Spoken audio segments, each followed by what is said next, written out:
Welcome back. Bulletin के आगाज में आपको खबर दें, वजीर आला खैबर पख्तूनख्वा सोहेल खान आफरीदी ने वजीर आजम मियां मोहम्मद शहबाज शरीफ से मुलाकात की। मुलाकात में वफाकी वजीर दाखिला मोहसिन नकवी और वफाकी वजीर अमीर मकाम भी मौजूद थे। जराये के मुताबिक मुलाकात में खैबर पख्तूनख्वा में अमन अमान की सूरत हाल, तरक्याती फंड्स और दीगर अहम उमूर ज़ेर बहस आए। PTI की जानिब से 8 फरवरी को होने वाले एहतजाजी कॉल के हवाले से भी मुज़ाकरात हुए। इस दौरान बानी PTI की सेहत और ऑपरेशन के हालात पर भी बातचीत हुई और वज़ीर आला खैबर पख्तूनख्वा ने बानी PTI से मुलाकात करने का मुतालबा भी किया।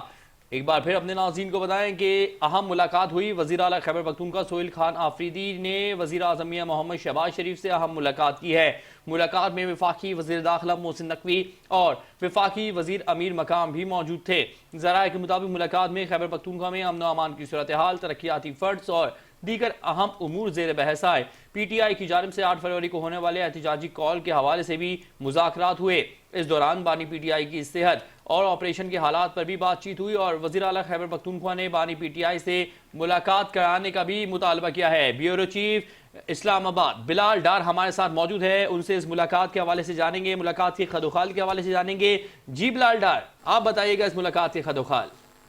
ये मुलाकात एक घंटे से तकरीबन 1 घंटा जारी रही है। वज़ीर आज़म शहबाज शरीफ की जानिब से राना सनाउल्लाह, वफाकी वजीर एहसन इकबाल और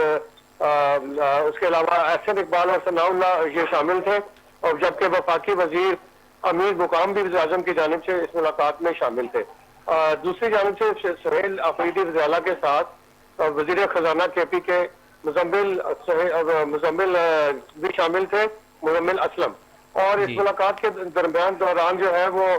जो अहम बातें हुई हैं उसमें है, मुलाकात में वफाक के ज़िम्मे बात की अदायगी से मुतल्लिक उन्होंने बातचीत की है वज़ीर आला सोहेल आफरीदी ने, और उन्होंने वादी तीरा के हवाले से भी जिक्र किया कि उसकी सूरत हाल में बेहतरी के लिए वफाकी हुकूमत से मदद मांगी है। जबकि इस सूरत हाल में वफाकी जो हुकूमत थी, वज़ीर आज़म और उनके साथ जो टीम थी, उन्होंने वज़ीर आला खैबर पख्तूनख्वा को बलूचिस्तान की तर्ज पर KPK के अंदर खतरात से आगाज भी किया है, और उन्होंने ज़राए के मुताबिक जो फितरतुल हिंदुस्तान है उनके दहशत गर्दों की कार्रवाइयों को कुचलने के लिए तो वफाकी हुकूमत सूबाई हुकूमत के साथ ताउन मांगा है, उनसे कहा है कि इस मामले को हल करने के लिए और कीमती जानों के को बचाने के लिए और मुल्क को दहशत गर्दों से महफूज रखने के लिए सूबाई हुकूमत वफाकी हुकूमत के साथ मुकम्मल ताउन करे। हमारे ज़राए के मुताबिक वफाकी हुकूमत ने अफगान माजरीन को उनके वतन वापस भेजने के हवाले से भी सूबाई हुकूमत से ताउन मांगा है, और उनसे कहा है कि जितने भी ये शिकायत आम हुई है, ये बातें बहुत आम हुई है कि KP हुकूमत इन अफगान माजरीन की वतन वापसी के हवाले से कोई खातिर खा पेशरफ नहीं कर रही है, जिस तरह से अमल दरामद बाकी सूबे में हो रहा है, इस तरह की रफ्तार खैबर पख्तूनख्वा में दिखाई नहीं दे रही। अच्छा बिलाल डार, ये भी बताइएगा कि तरक्याती फंड्स के बिलाल डार जी ये भी यकीन दहानी कराइए कि वादियत तीरा और दीगर मामलात में वफाकी हुकूमत हमेशा की तरह अपना पूरा ताउन पेश करेगी, और वादियत तीरा के हवाले से जो 3-4 अरब रुपए का मामला है, इसमें ये ज़राए के मुताबिक तय पाया है कि मुशीर खजाना मुजम्मिल असलम और वफाकी वजीर एहसन इकबाल इस मामले के ऊपर बातचीत करेंगे और इस मामले को हल करेंगे। इस मुलाकात के अंदर वफाकी ये भी खैबर पख्तूनख्वा के वज़ीर आला ने बानी PTI से मुलाकात और उनकी सेहत के हवाले से अपनी तशवीश का इजहार भी किया है, जिसके हवाले से वफाकी हुकूमत ने बताया कि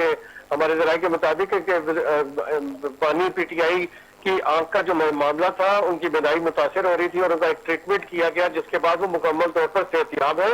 और उन्हें अब किसी किस्म की कोई सेहत के हवाले से कोई परेशानी नहीं है, और गाहे बगाहे वफाकी हुकूमत की टीमें, मेडिकल टीमें उनका चेकअप करती रहती हैं और वो अल्हम्दुलिल्लाह मुकम्मल तौर पर सेहतयाब हैं। जी अच्छा, ये भी बताइएगा बिलाल डार कि तरक्याती फंड्स के हवाले से भी बातचीत की गई है। तरक्याती फंड्स के हवाले से क्या बातचीत की गई और कौन कौन से अहम फैसले किए गए तरक्याती फंड्स को बढ़ाने के लिए? ये तरक्याती फंड्स के हवाले से जो हमारे ज़राए हैं उनका कहना ये है कि तरक्याती फंड्स के हवाले से जो वफाकी हुकूमत ने यकीनदारी कराई है, जो NHC अवार्ड के तहत जो सूबे का हिस्सा बनता है वो बिल्कुल पहले भी दिया जाता रहा है और अभी भी उन्हें बरवक्त वो तमाम अदायगियां की जाएंगी। लेकिन वफाकी हुकूमत ने इस अमर पर जरा तशवीश का इजहार जरूर किया है कि सूबे में तरक्याती कामों की रफ्तार बड़ी सुस्त रवि का शिकार है, और सूबे भर में खासतौर पर जो मुख्तलिफ हॉस्पिटल्स हैं, तालीमी इदारे हैं, उनकी हालत खस्ता हो रही है और सड़कों का जो नेटवर्क ऑलरेडी मौजूद है उनकी मरम्मत का काम भी तसल्ली बख्श नहीं हुआ, जिसकी वजह से सड़कों की तामीर हालत खस्ता हो रही है। लेकिन वफाकी हुकूमत ने इस हवाले से पूरी यकीनदानी कराई है कि वफाकी हुकूमत किसी किस्म के कोई फंड ना उन्होंने पहले रोके हैं उसके खैबर पख्तूनख्वा के, ना अब रोकेंगे, बल्कि बर वक्त खैबर पख्तूनख्वा को उसका हिस्सा दिया जाएगा। और खैबर पख्तूनख्वा क्योंकि पाकिस्तान का, उन्होंने वज़ीर आज़म ने कहा है कि पाकिस्तान का हिस्सा है और पाकिस्तान भर में यकसा तरक्याती मंसूबे लॉन्च किए जाएंगे और उसी के मुताबिक फंड्स भी फराहम किए जाएंगे, जिसमें किसी किस्म की कोई कमी कोताही नहीं बरती जाएगी। जी बहुत शुक्रिया ब्यूरो चीफ इस्लामाबाद बिलाल डार, आप हमें अहम मुलाकात के हवाले से ब्रीफ कर रहे थे, आपका बहुत शुक्रिया।